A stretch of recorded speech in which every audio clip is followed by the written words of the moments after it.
Good afternoon students, कैसे हैं आप लोग। आई होप आप सब ठीक होंगे, घर पे होंगे, अपना ख्याल रख रहे होंगे इस पैंडेमिक के टाइम पर। एंड थोड़ा बेसिक इंट्रोडक्शन अपना देता हूँ आपको। दिस इज अंकित सिंह और मैं पिछले 10 साल से नीट के स्टूडेंट्स को पढ़ा रहा हूँ। तो आपको भी हम पूरे अच्छे तरीके से एंटरटेन करेंगे। ठीक है बच्चों, तो चलो स्टार्ट करते हैं। आज का जो हमारा अपना पहला टॉपिक होगा, जो हमने यूनिट स्टार्ट करनी है, that is animal kingdom. Done. दो तीन चीजें बच्चों इसमें याद रखना कि बहुत सारे बच्चे ऐसा समझते हैं कि ये ऐसी यूनिट है जिसमें आपको रट्टा मारना ही पड़ेगा, पर जो बिल्कुल गलत है। हाँ, इसमें कुछ फैक्चुअल चीजें भी हैं जो आपको फैक्ट्स की तरह याद रखनी पड़ेंगी, पर सब कुछ तो आप रट्टा नहीं लगा सकते। ठीक है, तो हम इसको समझ के चलेंगे और इसको अच्छे से अच्छे करने की कोशिश करेंगे। हाँ, इसमें एग्जाम्पल्स बहुत जरूरी हैं। मैं जैसे जैसे क्लासेस चलेंगी मैं बताता जाऊंगा कौन सा एग्जाम्पल बहुत ज्यादा जरूरी है, जो बहुत बार रिपीट हुआ है नीट के पेपर में। तो उन सब चीजों को आपको ध्यान रखना है। ठीक है, तो चलो बच्चों स्टार्ट करते हैं आज का पहला जो हमारा टॉपिक होगा। अच्छा, इससे पहले कि हम एनिमल किंगडम स्टार्ट करें, मैं आप लोगों के साथ कुछ बेसिक्स डिस्कस करना चाहता हूँ। बेसिक्स का मतलब है कि मैं देखना चाहता हूं कि ये एनिमल किंगडम है क्या, क्यों हम इसको पढ़ते हैं। ठीक है, तो हम जैसा कि आप सब लोग जानते हो कि हम जो आप लोग जानते हो कि आपने जो सब्जेक्ट चूज किया दैट इज बायोलॉजी। तो मैं आपसे पूछता हूं व्हाट इज बायोलॉजी। तो आप लोगों में से सब बता पाएंगे कि biology is nothing but the study of life. तो आप लाइफ को जब आप स्टडी करते हो या लिविंग प्रोसेस को आप स्टडी करते हो, तो that subject is called as biology. Done. तो अगर हम लाइफ की बात करें तो life is nothing but it is consisting of organisms. Done. तो ऑर्गेनिजम्स को आप पढ़ते हो यहाँ पर। इस पर चीज पर हम आते हैं अभी। पर अगर मैं आपसे बोलूं कि अगर इन जनरल आप किसी लेमन से पूछो कि लाइफ को क्लासिफाई करने का उनके पास क्या क्राइटेरिया है, तो बहुत सारे लोग ऐसे आपको बोलते हुए दिखाई देंगे कि लाइफ को हम दो तरीके से क्लासिफाई कर सकते हैं। डन। एक ऐसी लाइफ होती है जो कभी मूव नहीं करती है, एक पॉइंट से दूसरे पॉइंट पर डिस्प्लेस नहीं होती है, तो ऐसी लाइफ को हम बोलते हैं, तो that is called immobile life. कौन सी लाइफ हो गई? इमोबाइल। और दूसरी ऐसी लाइफ है जो दूसरी ऐसी लाइफ है जो हमेशा एक पॉइंट से दूसरे पॉइंट पर अपने आप को डिस्प्लेस करती रहती है, या हम उसको कह सकते हैं this is mobile life. Done. तो क्लासिकली इमोबाइल लाइफ में जो एक लेमैन कंसिडर करता है, तो he will be considering what? Plants. और मोबाइल लाइफ में आप क्या कंसिडर करते हो? You will consider what? Animals. Done. इतना तो आप सबको पता होगा बेसिक। हम अपना बायोलॉजी सब्जेक्ट भी पढ़े नीट का, तो उसमें भी दो पार्ट में आपने डिवाइड किया है, एक को आप पढ़ते हो बॉटनी और दूसरा होता है जूलॉजी। ठीक है, तो ऐसे ही जब आप प्लांट्स के बारे में पढ़ते हो तो study of plant is known as botany and study of animal is known as zoology. ये सब आप जानते हो। तो ये लेमैन की लैंग्वेज में हम लाइफ को दो पार्ट में डिवाइड कर रहे हैं। डन। तो स्टडी ऑफ प्लांट आपको पता लग गया, this is called botany. Study of animal is called zoology. दो तीन चीजें नीट के हिसाब से जो इंपॉर्टेंट है आपसे पूछा जाता है। आपसे पूछा जाएगा कि सबसे पहले बेटा बताओ कि whose father of botany. Whose father of botany, तो आप सब जानते हो एनसीईआरटी के चैप्टर नंबर 1 अगर आपने पढ़ा हो तो आपको पता लगेगा। तो फादर ऑफ बॉटनी इज थियोफरास्टस। तो आप पढ़ोगे तो थियोफरास्टस। ऐसे ही जूलॉजी का जो फादर है, तो आपसे पूछा जाए हुज फादर ऑफ जूलॉजी, तो आपको जो साइंटिस्ट का नाम याद रखना है, he is going to be Aristotle. Done. Aristotle. तो आप बायोलॉजी का भी देखते हो, तो Aristotle is also father of biology. तो ये दो तीन छोटे छोटे नीट के क्वेश्चन है जो आपसे पूछे जा सकते हैं कि बताओ फादर ऑफ बायोलॉजी कौन सा है, तो आपको बताना है एरिस्टोटल। सॉरी, मैंने यहाँ पे बायोलॉजी लिख दिया, तो यहाँ पर आना चाहिए था Aristotle. Father of biology is, sorry, तो फादर ऑफ बायोलॉजी का जब आप नाम लिखते हो तो ही इज एरिस्टोटल। तो अच्छा बच्चों, इन्होंने करा क्या था हम देखते हैं, इनका थोड़ा सा बैकग्राउंड देखते हैं। देखो, थियोफरास्टस जो थे उन्होंने बेसिकली क्या किया, इस अर्थ पर जितने भी प्लांट्स उनको दिखाई दे रहे थे, डन, उन्होंने उन प्लांट्स को उनकी हाइट के अकॉर्डिंगली अरेंज करना स्टार्ट किया। किसके अकॉर्डिंगली? तो he started arranging the plants on the basis of their height. तो हाइट के बेसिस पे जब आप क्लासिफाई करते हो तो चार तरह के आपको डिविजन्स उनके थ्रू बताए गए। तो सबसे पहले जो सबसे अगर हाइट के हिसाब से बात करें तो सबसे बड़े जो प्लांट्स हैं उनका इन्होंने नाम रखा, ही क्लासिफाइड देम अंडर ट्रीज। फिर उनसे छोटे अगर आप हाइट में देखोगे तो ही क्लासिफाइड देम इनटू श्रब्स, और इनसे भी छोटे जो होंगे तो दे आर कॉल्ड सब श्रब्स। डन। और उसके अलावा सबसे छोटे जो आपको प्लांट दिखाई देते हैं हाइट के अकॉर्डिंगली, तो they were considered as herbs. अच्छा बच्चों, इसमें दो तीन चीजें आपको याद रखनी है। ये जनरल आप नॉमेनक्लेचर बायोलॉजी में पढ़ते हो, तो बहुत सारी चीजों के आगे प्रीफिक्सेस या सफिक्सेस आपको दिखाई देते हैं। तो किसी वर्ड के सामने अगर कोई वर्ड पहले आ रहा है तो दैट इज कॉल्ड प्रीफिक्स, और कोई वर्ड बाद में आ रहा है तो दैट इज कॉल्ड सफिक्स।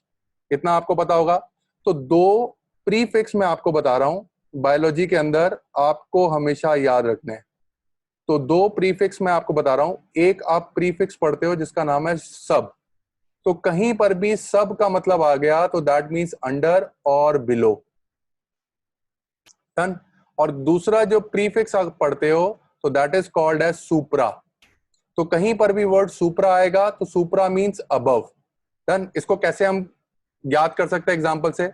तो मान लो आपको कोई बोल रहा है सब क्यूटेनियस, तो क्यूटेनियस जो वर्ड आप इस्तेमाल करते हो वो स्किन के लिए करते हो।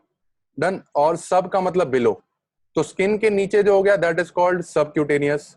और ऐसे ही आप आगे जाकर जब आप और एनिमल किंगडम में थोड़ा डीप जाओगे तो आपको पता लगेगा कि आप बहुत जगह पर ये वर्ड इस्तेमाल करते हो विच इज कॉल्ड सुप्रा।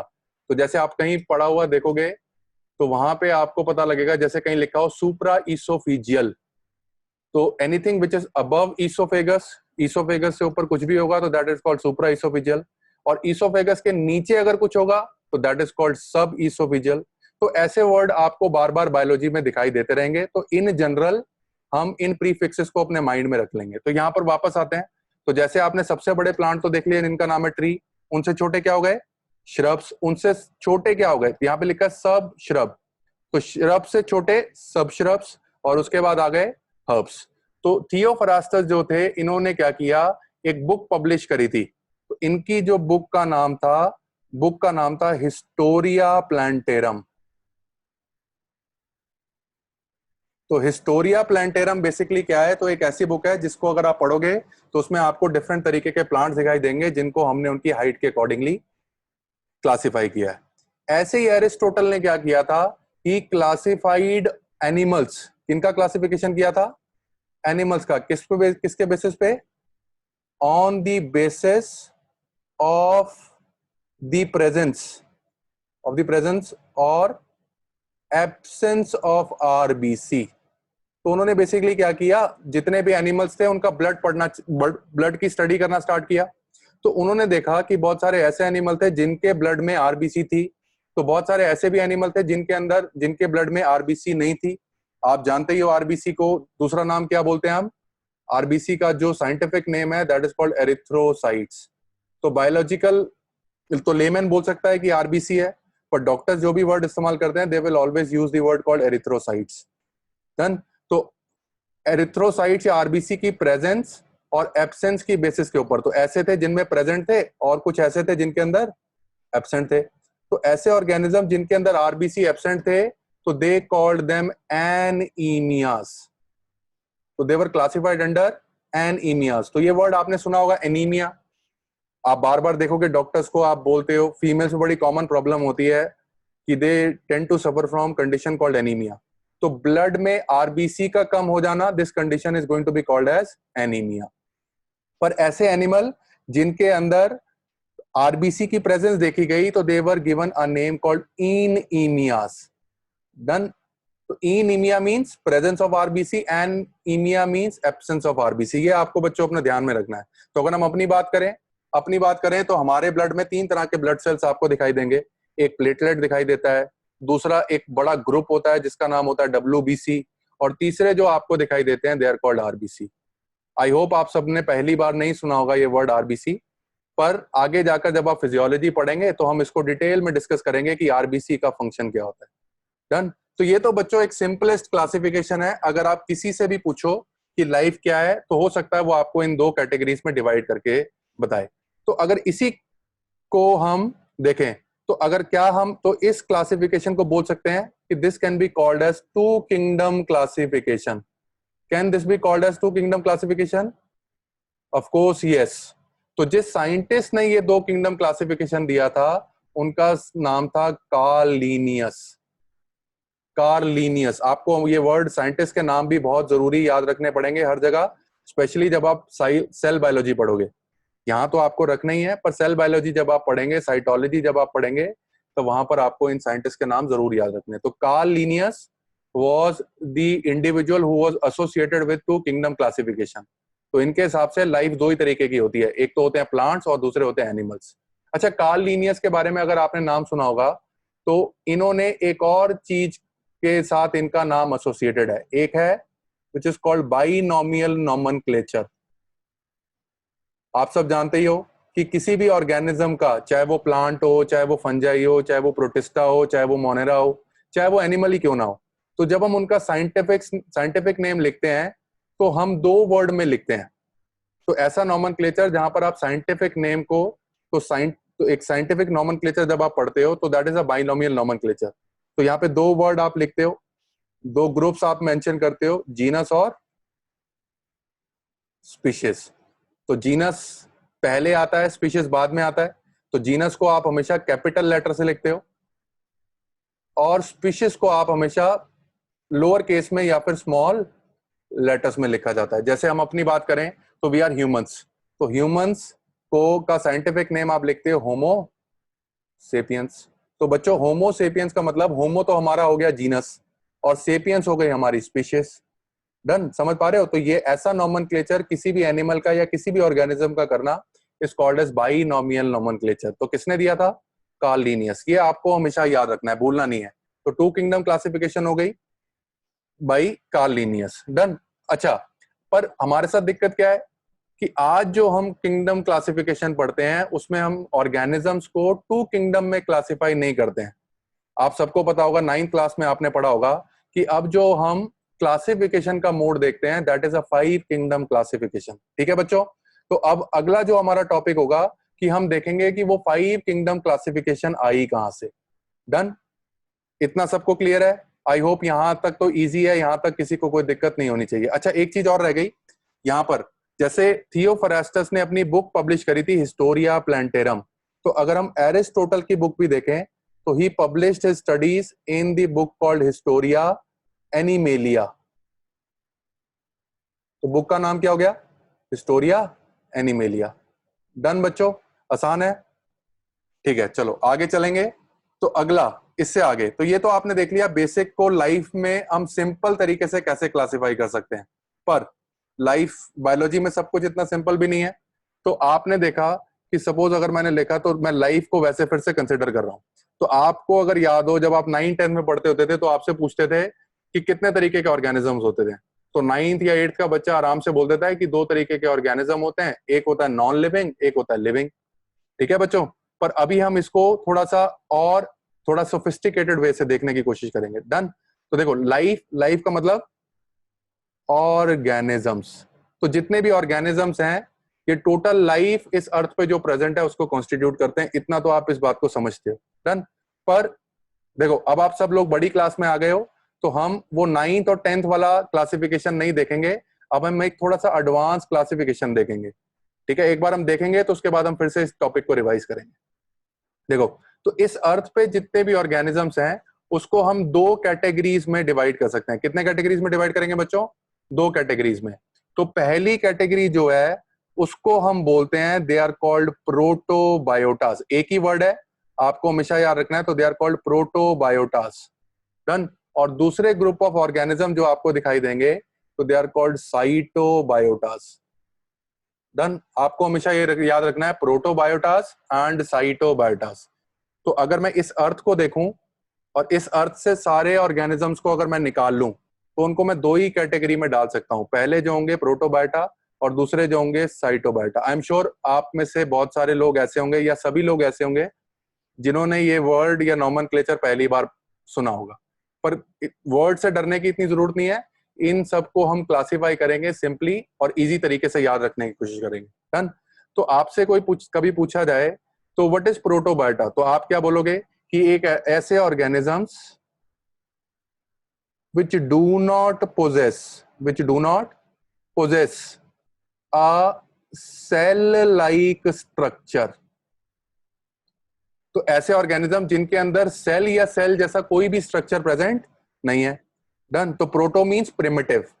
तो कहीं पर भी आप प्रोटो पढ़ते हो तो this is called as primitive. तो सबसे प्रिमिटिव फॉर्म ऑफ लाइफ ऐसी थी, ऑर्गेनिज्म ऐसे थे जिनके पास कोई भी सेल या सेल जैसा स्ट्रक्चर नहीं था। डन।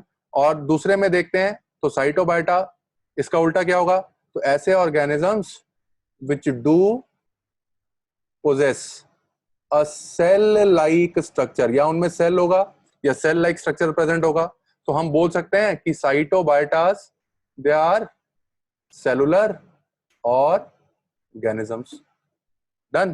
प्रोटोबायोटास को अगर हम देखें तो they can be considered as non cellular organisms. यहां तक तो सिंपल होगा। तो अब आप ऑर्गेनिजम्स को सिंप्लीफाई कर सकते हो नॉन सेलुलर ऑर्गेनिजम्स में और सेलुलर ऑर्गेनिजम्स में से। सेलुलर ऑर्गेनिज्म के लिए बायोलॉजिकल वर्ड हो गया साइटोबायोटा और नॉन सेलुलर के लिए वर्ड हो गया प्रोटोबायोटा। क्या मैं नॉन सेलुलर को बोल सकता हूं they can also be called as acellular organisms? तो आप नॉन सेलुलर बोल लो या ए सेलुलर बोल लो, दोनों का मतलब बच्चों एक ही है। तो ए सेलुलर प्रोटोबायोटा, सेलुलर मींस साइटोबायोटा। अब आप पूछोगे कि आज जितने भी ऑर्गेनिज्म यूजुअली आपने स्टडी करे हैं सब में तो सेल होता है, पर आई एम श्योर आप सबको कुछ ऐसे ऑर्गेनिज्म भी पता होंगे जिनके अंदर सेल नहीं होता। जैसे इसके एग्जांपल्स हम देखते हैं तो 3 तरीके के आपको ऑर्गेनिज्म दिखाई देते हैं। देखो बच्चों, ये बेसिक क्लासिफिकेशन है पूरी लाइफ का जो इस अर्थ पे प्रेजेंट है। डन। तो हम इसको सिंपल तरीके से क्लासिफाई करने की यहाँ पे कोशिश कर रहे हैं। तो प्रोटोबायोटा का मतलब, तो 3 तरीके के ऑर्गेनिज्म आपको यहाँ पे दिखाई देंगे। तो सबसे पहले तो आजकल आप सुन ही रहे हो, है ना, पेंडेमिक का one of the major cause है, आजकल जो पेंडेमिक कोविड-19 चल रहा है उसका जो मेजर कॉज है that is a virus. Then आपने अगर पढ़ा होगा तो आपको बताया गया होगा कि viruses they are non-living when they are present outside the body of the host and they are living when they are present inside the host। पर अगर हम उनका स्ट्रक्चरल अरेंजमेंट देखें, क्या देखें बच्चों? स्ट्रक्चरल अरेंजमेंट देखें तो वायरसेस को अगर मैं देखूं तो उनके अंदर कोई भी सेल लाइक स्ट्रक्चर तो प्रेजेंट है नहीं, ये तो आपको पहले क्लियर हो गया है। तो अगर हम उनकी बॉडी देखें तो viruses are nothing but special type of nucleoproteins. They are very special type of nucleoproteins. इस वर्ड से डरना नहीं है, 2 वर्ड से मिलकर ये वर्ड बना है which is called nucleo protein. तो पहला तो न्यूक्लियो प्रोटीन को अगर हम देखें तो उसमें 2 चीजें आती हैं। पहला आता है न्यूक्लिक एसिड। तो आपने पढ़ा होगा बच्चों, अगर हम अपनी बॉडी में से अगर बायोमोलिक्यूल्स को निकालना स्टार्ट करें, तो अगर मैं अपनी बॉडी में से बायोमोलिक्यूल्स को देखूं तो मेरी बॉडी में मेजर बायोमोलिक्यूल कौन से हैं? या तो कार्बोहाइड्रेट होंगे, या फिर प्रोटीन्स होंगे, या फिर फैट्स होंगे, और एक और जो मेजर बायोमोलिक्यूल हमारी बॉडी में प्रेजेंट है which is called nucleic acid. Done. इसको आप पूरा लिखोगे तो this is written as nucleic acid. तो न्यूक्लिक एसिड 2 तरीके के आपने नाम सुना ही होगा, डीएनए और आरएनए। तो हमारी बॉडी में जो मेजर बायोमोलिक्यूल्स हैं वो आपको इन 4 फॉर्म में दिखाई देंगे, carbohydrate, proteins, fats, nucleic acid. आते हैं वापस वायरसेस पे। मैंने क्या बोला कि जितने भी वायरसेस आप पढ़ने के लिए देखते हो या आपको नेचर में दिखाई देते हैं तो they are all nothing but made up of nucleoproteins. तो न्यूक्लियो प्रोटीन को हम वर्ड को अगर अलग अलग लिखने की कोशिश करें तो न्यूक्लियो प्रोटीन का मतलब है nucleic acid along with proteins. Done. अब न्यूक्लिक एसिड 2 तरीके के हो सकते हैं। अब ये न्यूक्लिक एसिड या तो डीएनए हो सकता है या फिर आरएनए। डन। और प्रोटीन को आप जानते ही हो कि प्रोटीन क्या करता है, इस डीएनए और आरएनए को सराउंड करता है। तो यूजुअली अगर आप एक वायरस का स्ट्रक्चर बनाते हो तो आपने देखा होगा कि वायरस की फोटो ऐसे बनाई जाती है। डन। तो वायरस के जो आउटर मोस्ट बाउंड्री होती है, एक वायरस की बॉडी अगर आप देखोगे तो उसकी आउटर मोस्ट जो लेयर होती है that is made up of proteins, जिसको आप बोलते हो दिस इज कैप्सिड। तो capsid is nothing but collection of different type of proteins. Done. इसके अंदर आपको जो दिखाई देता है तो that will B nucleic acid. तो एक nucleic acid which is surrounded by a proteinaceous layer, ये क्या बनाता है, एक ऐसा ऑर्गेनिज्म बनाता है विच इज कॉल्ड वायरस, और आपकी बॉडी में ये चला जाए तो बहुत सारे इन्फेक्शंस को कॉज कर सकता है। डन। तो आप इतना भी जानते हो, तो वायरसेस को अगर हम देखें, आपने इसके लिए वर्ड सुना होगा, तो they are called obligate parasites. They are called obligate parasites. Word बच्चों आपने इंग्लिश का ये वर्ड है ऑब्लिगेट। ऑब्लिगेट का मतलब होता है कंपल्शन, और पैरासाइट का मतलब होता है एक ऑर्गेनिज्म जो अपनी सर्वाइवल के लिए दूसरे के ऊपर डिपेंडेंट हो। तो वायरसेस भी अपनी इंडिविजुअल लाइफ को सस्टेन नहीं कर सकते। कहने का मतलब क्या है कि अपने आप से वो सर्वाइव नहीं कर सकते। तो इनको अगर जिंदा रहना है, रेप्लिकेट करना है, तो इनको किसी होस्ट की बॉडी में आ जाना पड़ेगा। तो ऐसे पैरासाइट्स जिनके लिए कंपल्शन है दूसरे की बॉडी में जाके न्यूट्रिशन को डिराइव करना, तो they are called obligate parasite. और इस अर्थ पर सबसे डेंजरस ऑब्लिगेट पैरासाइट जो होते हैं, they are called viruses. Done. Botany में आप वायरसेस के बारे में बहुत डिटेल में पढ़ोगे, पर यहां पर हम थोड़ा एक ब्रीफ इंट्रोडक्शन दे रहे हैं तो लाइफ का। तो वायरसेस हो गए made up of nucleo protein. दो चीजें हो गई इसके अंदर, न्यूक्लिक एसिड होगा और protein. Done. Nucleic acid DNA भी हो सकता है या फिर आरएनए। डन। तो ऐसे वायरसेस जिसमें डीएनए होगा तो they are called DNA carrying viruses. ऐसे जो जिनमें आरएनए जेनेटिक मटेरियल का काम करेगा, they are called RNA viruses. But कोई भी वायरस हो, they will be all behaving as obligate parasites. इतनी बात क्लियर है बच्चों? डन। तो बहुत सारे आपने वायरसेस देखे होंगे, आरएनए वायरस और डीएनए वायरस। डन। इसके अलावा एक चीज और आपको इसमें याद रखनी है कि वायरसेस के अलावा दूसरे जो प्रोटोबायोटास आप पढ़ते हो, दे आर कॉल्ड वाइरॉइड्स। हो सकता है आप में से बहुत सारे लोगों ने इसके बारे में पहली बार पढ़ा हो। तो वायरॉइड्स, तो आप याद रखना कि they are just like viruses, पर इनके अंदर वायरसेस के कंपैरिजन में एक डिफरेंस होता है कि they do not contain any protein. Done. तो viroids are only made up of what? Nucleic acid. तो उनके अंदर जो आपको दिखाई देगा, you will be only having what? तो उनके अंदर आपको सिर्फ और सिर्फ क्या दिखाई देगा? Nucleic acid. तो अभी हम लिख लेते हैं न्यूक्लिक एसिड। पर बच्चों यहां पर मैंने आपको बताया कि न्यूक्लिक एसिड भी दो तरीके के होते हैं। डन। एक हो गया डीएनए और आरएनए। पर दिक्कत यह है कि जब आप वायरॉइड्स को देखते हो तो उनके अंदर न्यूक्लिक एसिड जो होगा वो हमेशा और हमेशा कैसा होगा? आरएनए। हमेशा याद रखना। तो एक ऐसा आरएनए का मॉलिक्यूल जो डिजीज कॉज कर सकता है, दिस इज कॉल्ड वायरॉइड्स। या ऐसा डीएनए या फिर आरएनए का molecule which is surrounded by protein जो डिजीज कॉज कर सकता है, that will be called virus. तो आप जानते ही हो कि वायरसेस प्लांट्स में भी डिजीज को कॉज कर सकते हैं। वायरसेस क्या कर सकते हैं? एनिमल्स में भी डिजीज को कॉज कर सकते हैं। वायरसेस क्या कर सकते हैं? इवन बैक्टीरिया को भी इन्फेक्ट कर सकते हैं। डन। तो स्मॉलेस्ट फॉर्म ऑफ लाइफ अगर आप देख रहे हो जो इन्फेक्टिव होगी, वो that will B virus. Done. Viroids को अगर आप देखते हो तो लकीली ह्यूमंस के अंदर या एनिमल्स के अंदर वायरॉइड्स के इन्फेक्शन नहीं होते। तो यहां पे अगला पॉइंट हम लिख रहे हैं कि वायरॉइड्स दे ओनली अफेक्ट, किसको अफेक्ट करते हैं? They only affect plants. पर अगर हम वायरसेस को देखें तो दे कैन अफेक्ट, या इनफेक्ट अगर हम लिखें तो they can affect any form of life. They can infect any form of life starting from bacteria to animals. तो बैक्टीरिया को भी इन्फेक्ट कर सकता है, प्रोटिस्टा को भी इन्फेक्ट कर सकता है, फंजाई को भी इन्फेक्ट कर सकता है। डन। तो ये हमारे पास बेसिक क्लासिफिकेशन आ गया। तो अभी तक बच्चों हमने दो प्रोटोबायोटा देखे। पहला प्रोटोबायोटा तो हमने देख लिया वायरसेस, वायरसेस से छोटे और सिर्फ न्यूक्लिक एसिड कंटेन वाले हो गए वायरॉइड्स। पर तीसरे जो मॉलिक्यूल आप देखोगे, they are very very special, they are called prions. They are called prions. समझ पा रहे हो बच्चों? तो दे आर कॉल्ड प्रायोन्स। तो प्रायोन्स को अगर आप देखते हो तो they are nothing but infective proteins, या इन्फेक्शियस प्रोटीन या फिर इन्फेक्टिव प्रोटीन्स। तो सिर्फ प्रोटीन इन्फेक्टिव होगा तो this is called prion. RNA infective होगा, वायरॉइड। डीएनए या RNA surrounded by protein infective होगा तो वायरसेस। तो आपको याद रखना है। तो प्रायोन्स के बारे में बात करते हैं। तो ये स्पेशल तरह के एक ऐसे प्रोटीन है तो सपोज मैं आपको बोल रहा हूँ कि मान लो ये आपकी बॉडी में से मैंने एक सेल निकाल लिया, तो आपकी बॉडी में से एक सेल अगर मैं निकालूं तो हर सेल का एक न्यूक्लियस, हर सेल में न्यूक्लियस प्रेजेंट है, most of the cell they contain nucleus, पर आपका साइटोप्लाज्म में you are having hundreds of proteins. तो मैं अपना साइटोप्लाज्म अगर देखूं तो मेरे हर सेल के साइटोप्लाज्म में I am having hundreds of proteins, पर अगर मैं इस सेल के अंदर कुछ ऐसा प्रोटीन डाल दूं, कुछ ऐसा प्रोटीन डाल दूं जो इन प्रोटीन को काम ना करने दे या इनको भी एबनॉर्मल प्रोटीन में कन्वर्ट कर दे, तो ऐसा protein will be called as a prion. तो मैं यहां पर लिख रहा हूं इन्फेक्टिव प्रोटीन मैंने लिखे, तो ऐसा protein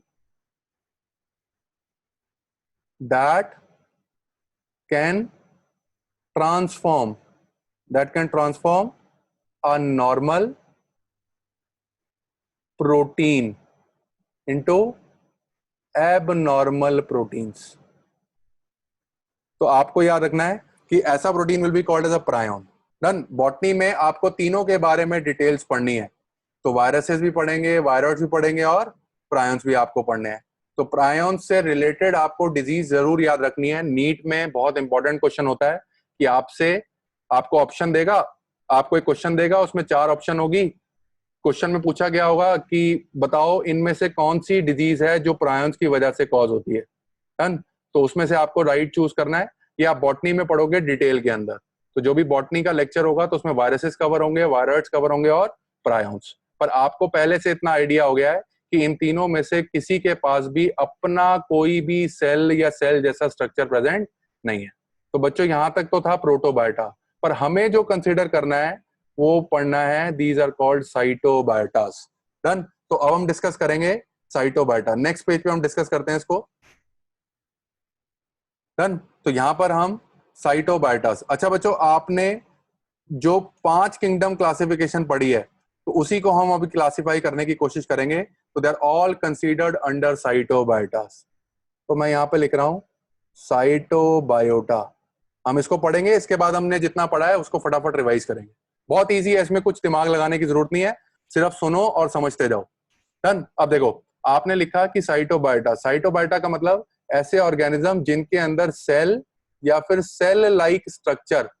done. Cell like structure नहीं लिखना चाहिए बेसिकली, पर आप टेक्स्ट पढ़ोगे तो वहां पे लिखा होता है कि ऐसे ऑर्गेनिज्म जिसमें सेल या फिर सेल लाइक स्ट्रक्चर प्रेजेंट होगा, तो दे आर कॉल्ड साइटोबायोटास। डन। यहां पे बेटा हम थोड़ा सा स्लो चलेंगे, थोड़ा सा समझने की कोशिश करेंगे कि है क्या चीज। तो इस अर्थ से, तो आप इसको ऐसे याद रख लो। देखो, अगर मैं पूरी अर्थ को देखूं तो अर्थ में प्रोटोबायोटा भी हैं और साइटोबायोटा भी हैं।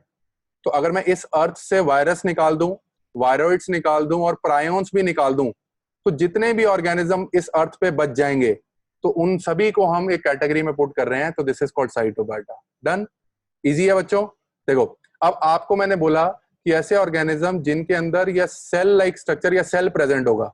अब आप 9th क्लास से पढ़ते आ रहे हो कि इस अर्थ पे 2 ही तरह के सेल्स प्रेजेंट है, 2 ही तरह के सेलुलर ऑर्गेनिज्म प्रेजेंट है। एक ऐसे ऑर्गेनिज्म जिनके अंदर primitive type of cell present है, तो या फिर आप उनके लिए बोलते हो दे आर कॉल्ड प्रोकैरियोट्स, या फिर they are called prokaryotic organisms. Done. They are called prokaryotic organisms. और प्रोकैरियोट के अलावा जो आपके पास बचेंगे दे आर कॉल्ड यूकैरियोट्स और they are called eukaryotic organisms. Done. तो आपको सबको पता है कि प्रोकैरियोटिक ऑर्गेनिज्म कैसे हो गए। एक ऐसे एनिमल्स जिनके अंदर एनिमल बोल रहा हूं कि प्रोकैरियोटिक ऑर्गेनिजम्स कैसे हो गए, ऐसे ऑर्गेनिजम्स जिनके अंदर सेल तो प्रेजेंट है। तो यहां पर मैं लिख देता हूं सारी कैरेक्टरिस्टिक। सेल तो प्रेजेंट है, पर एक सेल के अंदर ट्रू न्यूक्लियस, एक ट्रू न्यूक्लियस कैसा दिखाई देगा, कभी दिखाई नहीं देगा। This will B absent. तो ऐसा सेल जिसके अंदर ट्रू न्यूक्लियस एब्सेंट होगा, तो this is called as a prokaryotic cell. तो आप याद रख लेना, प्रो मींस प्रिमिटिव। यहां पे प्रो का मतलब है प्रिमिटिव, कैरियन मींस न्यूक्लियस। तो बुक्स में लिखा होता है कि ऐसे सेल जिसके अंदर प्रिमिटिव न्यूक्लियस प्रेजेंट होगा तो दे आर कॉल्ड प्रोकैरियोट्स। पर हम मान के चलेंगे कि उन सेल्स के अंदर न्यूक्लियस प्रेजेंट होता ही नहीं है। और हमेशा बच्चों ये याद रखना कि जहां पर भी न्यूक्लियस एब्सेंट होगा, ट्रिक बता रहा हूं एक हमेशा आपको याद रखने की, कि जिस भी सेल में न्यूक्लियस एब्सेंट है तो वहां पर आपको मेम्ब्रेन बाउंड ऑर्गेनल्स भी दिखाई नहीं देंगे। याद रखना है इस ट्रिक को हमें। सबसे पहले जिस भी सेल में न्यूक्लियस एब्सेंट हो गया तो मेम्ब्रेन बाउंड ऑर्गेनल भी एब्सेंट हो जाएंगे। आप जानते ही हो, आपको बताया गया होगा कि मेम्ब्रेन बाउंड ऑर्गेनल दो तरह के होते हैं, सिंगल मेम्ब्रेन बाउंड ऑर्गेनल होगा और डबल मेम्ब्रेन बाउंड ऑर्गेनल होंगे। तो सिंगल मेम्ब्रेन बाउंड ऑर्गेनल में आप पढ़ते हो एंडोप्लाज्मिक रेटिकुलम। इसको हम डिटेल में पढ़ेंगे सेलुलर बायोलॉजी में, जब हम सेल बायोलॉजी पढ़ेंगे तो इसको डिटेल में पढ़ेंगे, पर अभी सिर्फ आपको नाम के लिए याद रखना है कि किसी भी सेल के अंदर अगर मेम्ब्रेन बाउंड ऑर्गेनल्स हो सकते हैं तो सिंगल मेम्ब्रेन बाउंड हो सकते हैं या फिर डबल मेम्ब्रेन बाउंड ऑर्गेनल हो सकते हैं। तो सिंगल मेम्ब्रेन बाउंड ऑर्गेनल्स में जब आप पढ़ते हो तो एंडोप्लाज्मिक रेटिकुलम आता है, गोल्गी अपरेटस आता है, आपने नाम सुना होगा, गोल्गी बडीज बोलते हैं या फिर गोल्गी अपरेटस बोलते हैं। और तीसरा जब आप पढ़ते हो तो आपने लिखा होगा लाइसोसोम्स, जिनको आप सुसाइडल बैग्स के नाम से भी जानते हो। तो ये तो हो गए single membrane bound organelle, done. और डबल मेम्ब्रेन बाउंड ऑर्गेनल के अंदर आप पढ़ते हो, चाहे प्लांट हो चाहे एनिमल हो, उनके अंदर आपको दिखाई देता है क्या, माइटोकॉन्ड्रिया। पर अगर सिर्फ प्लांट्स की बात करते हो तो उनके अंदर आपको एक एडिशनल भी दिखाई देते हैं double membrane bound organelle called plastids. पर हम यहाँ पे किसकी बात कर रहे हैं कि प्रोकैरियोट्स की बात कर रहे हैं। तो ऐसे ऑर्गेनिज्म जिनके अंदर सेल तो प्रेजेंट है पर न्यूक्लियस नहीं है और मेम्ब्रेन बाउंड ऑर्गेनल भी प्रेजेंट नहीं है, डन। तो ना उनके अंदर एंडोप्लाज्मिक रेटिकुलम होगा, ना गोल्गी अपरेटस होगा, ना लाइसोसोम होगा, ना माइटोकॉन्ड्रिया होगा, ना ही प्लास्टिड। ठीक है बच्चों, यहां तक तो बहुत आसान है, इसमें कुछ नहीं है, डन। पर यहां पर एक कैच पॉइंट है जो आपको याद रखना है। एक स्पेशल तरीके के ऑर्गेनल होते हैं, they are called non membrane bound organelles,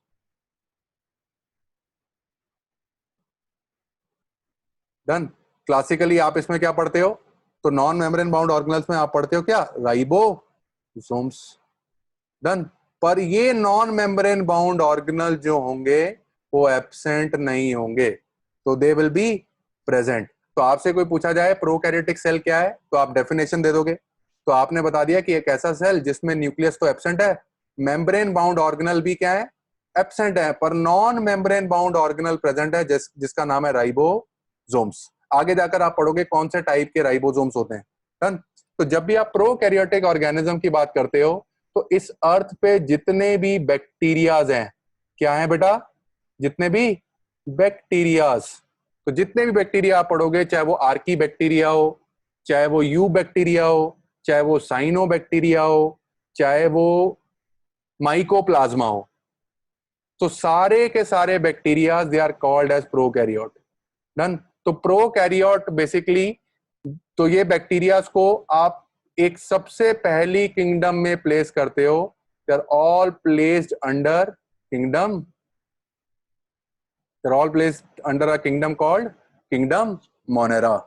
तो आपको हमेशा याद रखना है, तो कोई आपसे जनरली पूछ सकता है कि kingdom Monera is the kingdom of bacterias and all bacterias are nothing but prokaryotic organisms. Prokaryotic organisms are organisms which do not have any cell, or which have cell but do not have any true nucleus. Those organisms, they do not have any membrane bound organelle, but they do have non membrane bound organelles, done. तो सबसे पहले आपने नाम सुना होगा, आपने सुना होगा किंगडम मोनेरा। तो आपको याद रखना है, तो kingdom Monera is nothing but the kingdom of bacterias, done.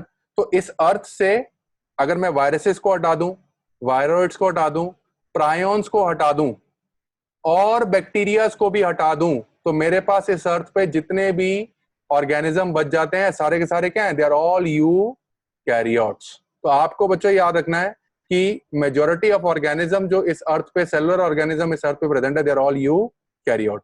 अच्छा, अगर आप अपनी 9th क्लास को देखो, 9th या 10th क्लास में, या बल्कि आजकल तो 7th 8th में पढ़ा देते हैं, कि आपसे पूछा जाता है कि ऑर्गेनिज्म कितने तरीके के होते हैं, तो आप में से बहुत सारे बोलते होंगे कि 2 तरीके के होते हैं, यूनिसेलुलर और मल्टी सेलुलर। उसी कंसेप्ट को अब हम यहां पर यूटिलाइज करेंगे, डन। इससे पहले आप यूकैरियोटिक ऑर्गेनिजम्स के बारे में पढ़ो, हम देख लेते हैं व्हाट आर यूकैरियोट्स। तो इसका बिल्कुल उल्टा हम कर देंगे, तो यूकैरियोट्स।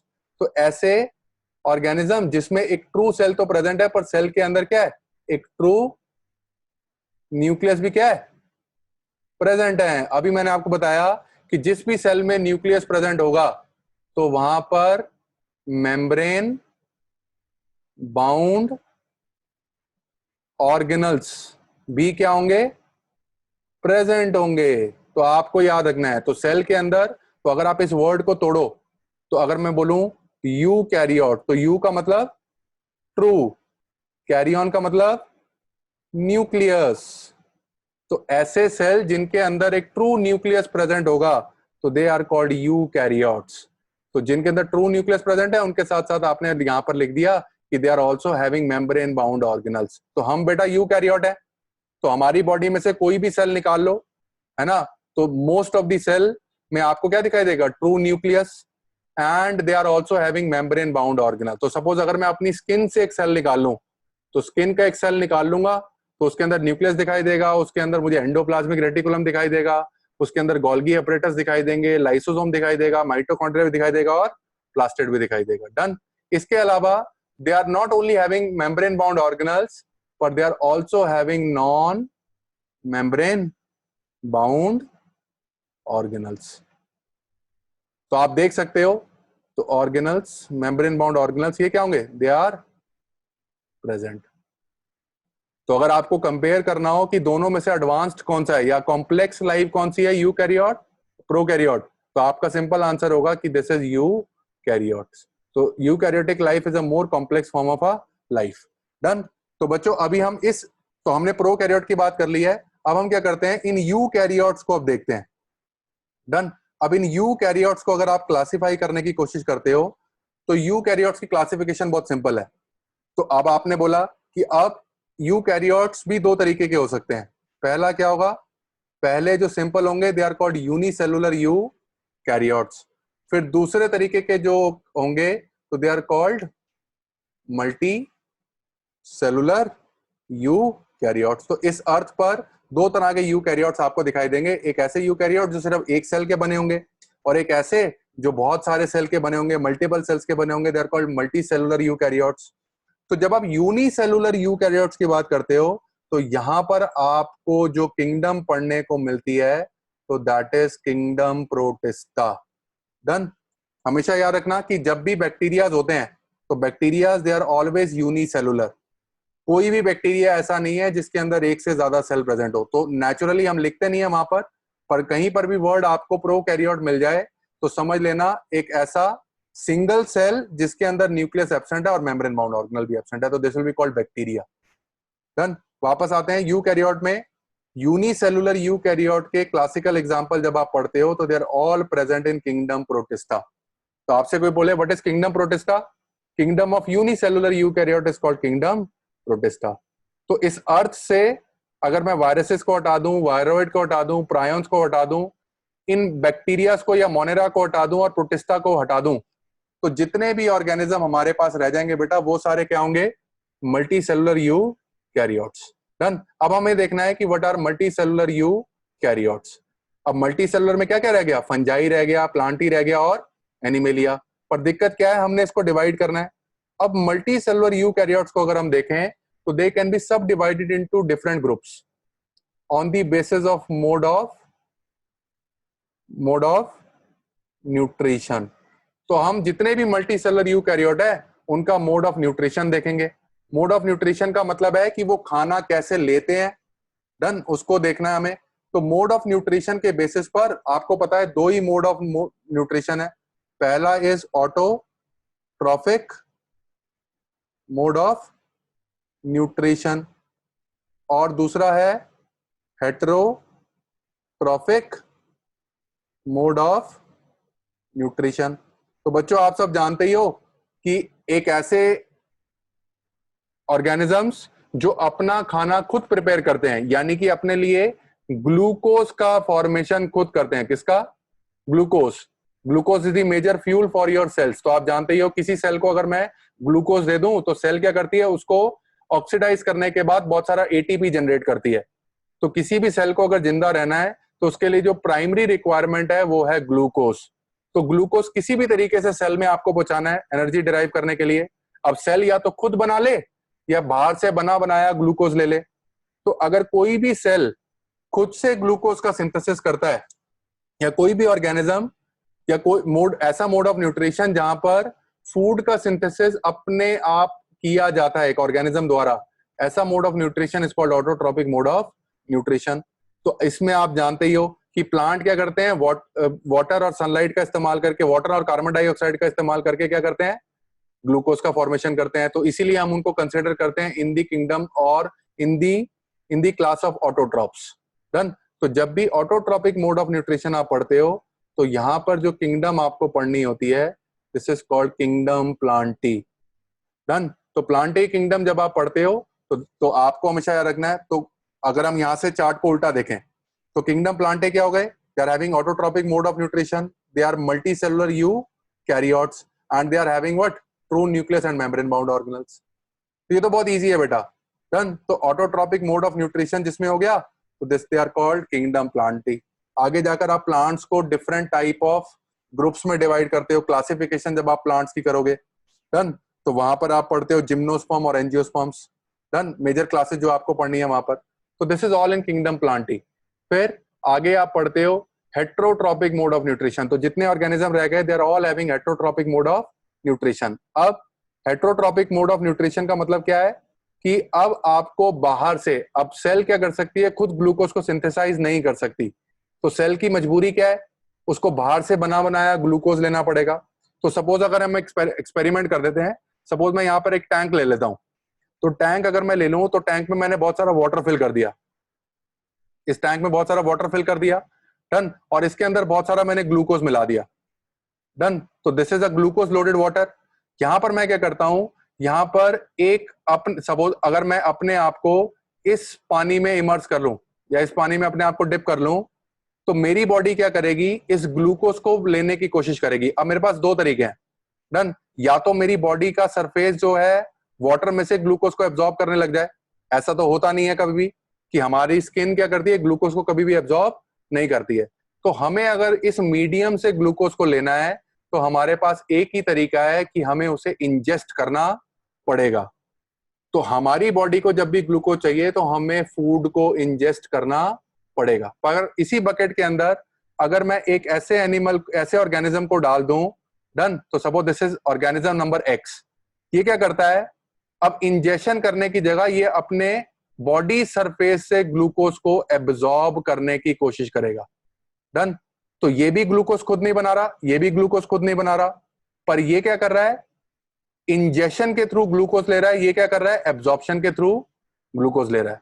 तो दोनों में फर्क है। तो यहां पर हम लिखते हैं, तो हेट्रोट्रॉपिक मोड ऑफ न्यूट्रिशन कैसा हो सकता है, it can be via absorption, it can be via ingestion, it can be via absorption, it can be via ingestion। तो एब्जॉर्प्शन, तो ऐसे ऑर्गेनिजम्स जो हेट्रोट्रॉपिक मोड ऑफ न्यूट्रिशन रखते हैं, साथ में मल्टी सेलुलर भी हैं, और दे विल इंजेस्ट और they will take up the glucose via the process of absorption. तो ऐसी जितनी भी ऑर्गेनिजम्स हैं आप उनको क्लासिफाई करते हो इन दी किंगडम फंजाई। डन। तो इसको अगर आप देखोगे तो ये जो ऑर्गेनिज्म है, this is nothing but fungi. तो फंजाई को मैंने ग्लूकोज लोडेड वाटर में डाला तो इसने क्या किया, अपने सरफेस से एब्जॉर्ब करना स्टार्ट कर दिया। फिर ये फंजाई क्या करेगा, इसका सेल जो भी ग्लूकोज इन्होंने एब्जॉर्ब किया है उसको ब्रेक डाउन करने में, उसको ब्रेक डाउन करके एटीपी जनरेट करेगा। पर लुक एट दिस ऑर्गेनिज्म, इसने क्या किया, एब्जॉर्प्शन नहीं करा, इसने क्या किया, इंजेक्शन किया। तो ऐसे ऑर्गेनिजम्स जो हेट्रोट्रॉपिक मोड ऑफ न्यूट्रिशन को फॉलो करते हैं वाया इंजेक्शन, तो they are all considered under kingdom animalia, या they are simply called as animals, and group kingdom of animals is called kingdom animalia. तो बच्चों आपको हमेशा ये याद रखना है कि इंजेक्शन करने के लिए, तो अगर हमें इंजेक्शन करना है तो नेचर ने हमें क्या दिया है, एक ऐसी ओपनिंग दी है जिससे हम फूड को अंदर अपनी बॉडी कैविटी या अपनी एलिमेंट्री कैनाल में डाल सकते हैं। तो जहां पर भी आप इंजेक्शन पढ़ोगे वहां पे माउथ का डिस्क्रिप्शन आपको जरूर दिखाई देगा। डन। तो ये जो क्लासिफिकेशन आपने पढ़ी, तो यहाँ पे 5 किंगडम हमने देख ली। तो प्रोकैरियोट की किंगडम, प्रोकैरियोट्स में आते हैं bacteria, they are all considered under kingdom Monera. Eukaryotes में यूनिसेलुलर यूकैरियोट क्या हो गए? प्रोटिस्टा। मल्टी सेलुलर यूकैरियोट कितने होंगे? वो डिसाइड करेगा क्या? मोड ऑफ न्यूट्रिशन कैसा है। तो मोड ऑफ न्यूट्रिशन अगर ऑटोट्रॉपिक मोड ऑफ न्यूट्रिशन है तो they are all considered as kingdom Plantae. Heterotrophic mode of nutrition है, अब ये भी दो तरीके से हो सकता है, वाया एब्जॉर्प्शन या फिर वाया इंजेशन। तो वाया एब्जॉर्प्शन होगा तो किंगडम फन जाई, और वाया इंजेशन होगा तो this is called kingdom animalia. ठीक है बच्चों, आसान है ये तो ये जो क्लासिफिकेशन है तो बेसिकली आपको याद रखना है हमेशा, this is called as a 5 kingdom classification. This is called 5 kingdom classification. आपने साइंटिस्ट का नाम सुना होगा, R.H. विटेकर। इन्होंने बेसिकली क्या किया, 1969 के अंदर जितने भी सेलुलर ऑर्गेनिजम्स थे या जितने भी साइटोबायोटास थे उनको 5 किंगडम के अंदर डिवाइड करा। तो सबसे सिंपलेस्ट इन पांचों किंगडम में से कौन सी हो गई? Kingdom Monera. फिर क्या आएगी? Kingdom protista. फिर आपने पढ़ा किंगडम फंजाई, फिर किंगडम प्लांटेरिया और किंगडम एनिमेलिया। डन। तो ये तो बच्चों 5 किंगडम हो गई। तो यहां पर अगर हम लिखें तो मोनेरा, तो किंगडम, तो यहाँ पे किंगडम, पहली किंगडम कौन सी हो गई? Kingdom Monera. अब हम रिवीजन करते हैं, किंगडम प्रोटिस्टा, फिर किंगडम फन जाई, फिर किंगडम प्लांटे, फिर किंगडम एनिमेलिया। तो ये 5 मेजर किंगडम्स हैं तो आपको जो इस अर्थ पर दिखाई देती है, जिनके पास सेल या सेल लाइक स्ट्रक्चर प्रेजेंट होगा। तो आप जानते ही हो किंगडम मोनेरा में क्या आते हैं? बैक्टीरियाज, सभी के सभी क्या है? प्रोकैरियोट। प्रोटिस्टा में कौन आते हैं? Eukaryote, but they are unicellular. पर यहां पर अगर आप देखते हो फंजाई कैसा होगा?